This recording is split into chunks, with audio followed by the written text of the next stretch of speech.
bienvenue dans le jour 3 du calendrier des femmes en sciences. Alors aujourd'hui, on va pas parler de femmes oubliées, on va parler tout simplement de quelqu'un dont je ne savais pas que c'était une femme. Pour les biologistes, les généticiens, etc., vous connaissez cette personne. On va parler de Tsuneko Okazaki. Okazaki, ça vous dit quelque chose? Les fragments d'Okazaki? Alors on va faire un petit point info, qu'est-ce que c'est que ces fragments? Le corps est fait de cellules et les cellules ont une durée de vie limitée. Elles doivent donc se multiplier pour donc permettre au corps de rester en forme. Pour se multiplier, elles doivent donc se séparer en deux et pour cela, elles doivent multiplier leur ADN de telle manière à ce que les deux cellules formées contiennent toutes les deux le matériel génétique qu'il faut. Il faut donc dupliquer l'ADN. Si vous avez vu la vidéo d'hier, vous savez que l'ADN est un double brin.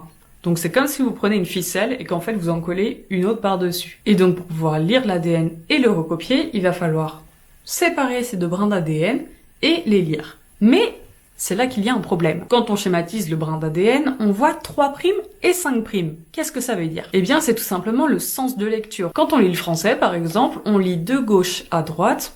Si vous lisez de droite à gauche, eh bien, vous ne comprendrez rien. Ici, c'est la même chose. Les informations sont lues du sens 5' au sens 3'. Donc, ça nous arrange bien pour un des brins. On peut le lire directement.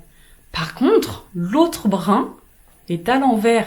Comment est-ce qu'on fait pour le recopier? Eh bien, il va être recopié fragment par fragment. Au fur et à mesure que les deux brins d'ADN vont s'écarter, on va pouvoir avoir accès à une partie du brin qui va être lue dans ce sens-là et mise. Et entre-temps, la partie d'après sera libérée, elle pourra être lue et le fragment pourra s'y mettre.